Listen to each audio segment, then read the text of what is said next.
Hello Ismail, ও ভাই, কোথা আছো? এদি বুট খেলা এটি। তোর আশেপাশে কি কেউ আছে? ও ভাই, কে আছে? এদি নাজমুল আছে। আচ্ছা, তোর মোবাইলে কি লাউড স্পিকার দেওয়া আছে? ও লাউড স্পিকারে দেওয়া আছে। তোর সাথে একটা দরকারি কথা আছে, এনা সাইডে যা। আচ্ছা যাওছি ভাই, সাইটে আসি। আচ্ছা দেখ তো তোর ড্যান পাও ঠিক আছে নাকি? হ ঠিক আছে। তোর ড্যান পাওতে জোরে একটা 5 মুখে লাথি মার, আর তোর আশেপাশে সব শয়তান গুলা উড়ে যাক।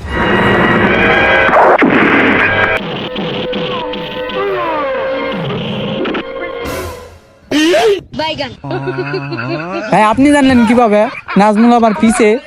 আমি জানি, দরকারি কথা কবা চাইছি তো, ওই শুননা অবশ্যই আসবি। Madajid Ismail, Madajid Jaun, শালারা দরকারি কথা মারছে। দরকারি করতে গজা পাতা তোরা লাগতি মেনলো।